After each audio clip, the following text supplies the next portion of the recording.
So today we're going to be looking at a pattern that was found or is found in this book, Islamic Biomorphic Patterns by Isra al-Hamal, and it's actually the pattern that's on the cover. And so what we're going to do with this pattern is we're going to first start with a geometric structure, so the underlying structure, and then we're going to add the biomorph on top, or the the floral vegetative drawing on top of it. And then we're going to, of course, tessellate and make a 12-pointed star. So this is what we're working towards. So first we'll start with the geometry. It's based on a 6-fold design. Add the geometry as per the instructions. And then we will add the biomorphic design and use transfer paper and get the design. So essentially what we're going for is getting that design in, okay, and then transferring it onto some transfer paper. We'll actually take one unit and then copy it onto itself, and then we can take our watercolor paper, our final design paper, and then paint it or however we choose to interpret it. So the first thing we're going to do is the geometry. So we can use any size paper, it doesn't matter. I'm using a 9x12 here, but you can work larger or smaller. And then basically halfway across the sheet of paper, you're just going to draw your line. Okay. And then your circle radius will depend on the size of your paper, but if it's a 9x12, you just want to be able to make sure you can get 2 circles side by side. Okay. So you'll draw your first circle, and it's a circle surrounded by 6 circles. So the start of any 6 or 12 fold.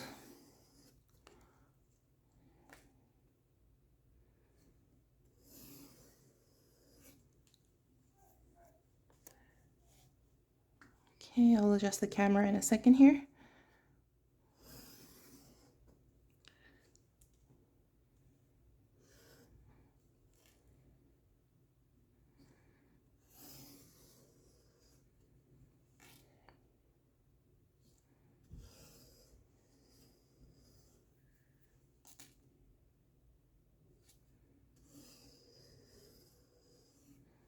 Okay, so now we have that creation diagram, or that seed of life. I'll just slightly adjust the camera here so we can see the whole thing. Okay, so the next step after we do that is we're going to divide the circle into 12 by drawing lines through the small petals and through the large petals, always through the center. So let's do that.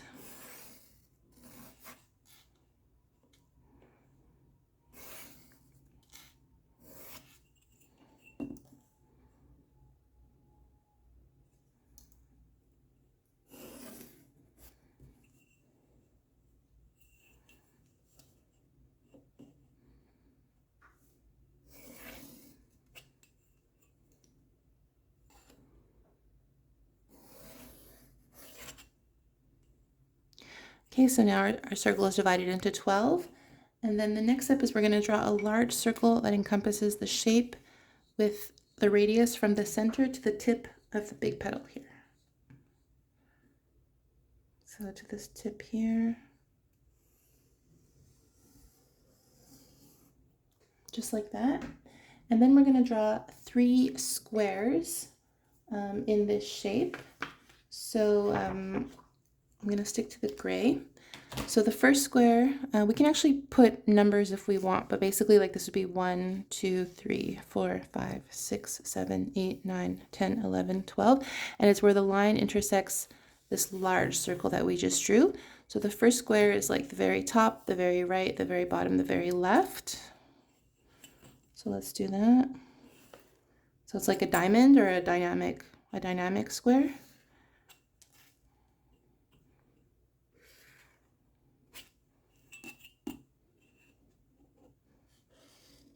Okay, that's the first square.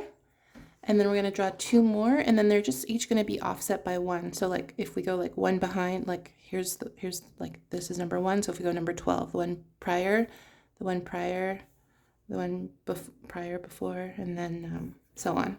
So let's do that. You can also just do it by like skip 2. So like 1, 2, okay, and then to the next one. And 1, 2 to the next one. So you're just skipping 2 and you're going to the third. That's the second square. Okay, and then the third square is just the remaining points. So you can count if you want, so starting here and then skip 2 into the next one, or you can just connect the remaining points into a square.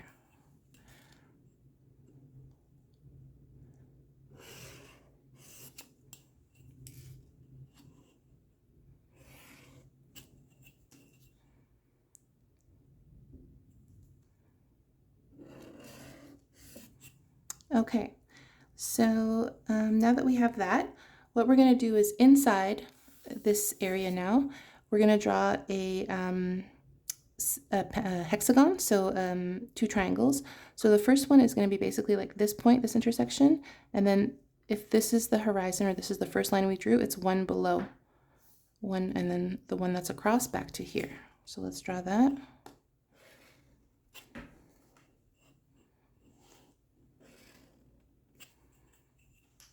And then we always work in symmetry, so we're going to do the same thing, but starting at the bottom, so this point, and then one that's above the horizon, and then across.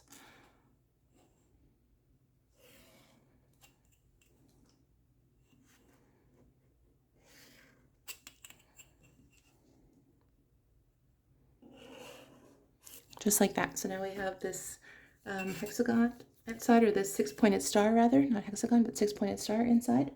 And now we're going to add some more lines, some more divisions. So basically where we're going to draw is always through the center, and then we're going to go around and find this point, this point, this point, this point, so on and so forth, and as we go around. And you'll notice that if you have your ruler placed correctly, you're going through the point, through the center, and then through the opposite point. So let's do that. Okay, and you just go around, always orient your ruler through the center.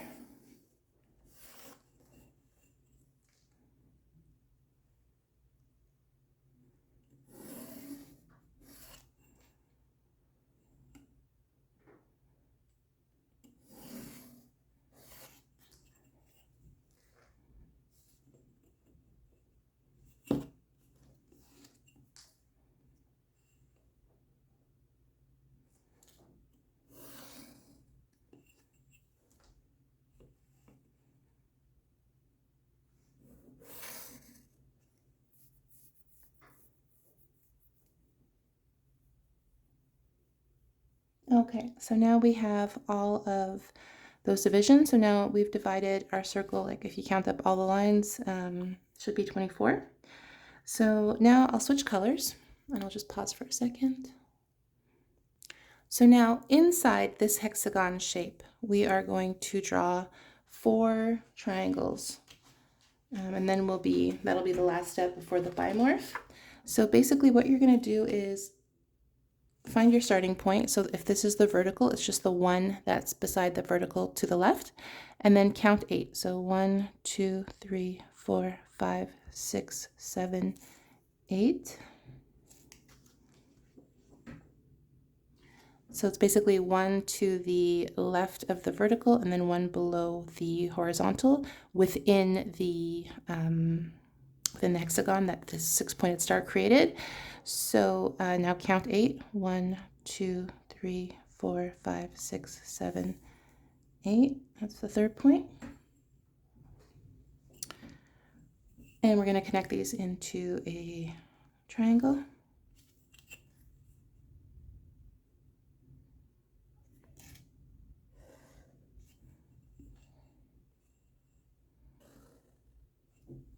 Okay, and then we're going to do the exact same thing. So we're going to start 1 to the right of the vertical line and then count 8. So 1, 2, 3, 4, 5, 6, 7, 8. Count 8. 1, 2, 3, 4, 5, 6, 7, 8. And make sure you're counting the straight lines and not the curved lines. Those were just for construction.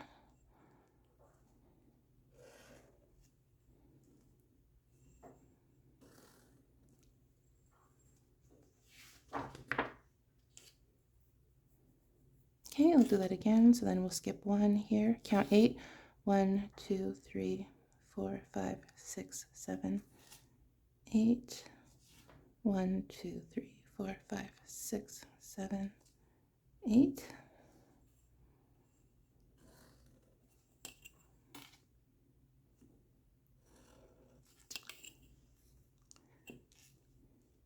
Okay, and then the last one, basically the exact same thing.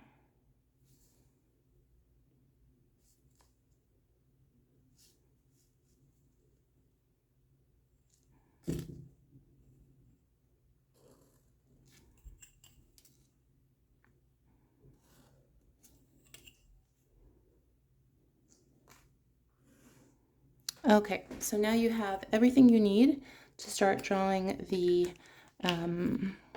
biomorphic pattern.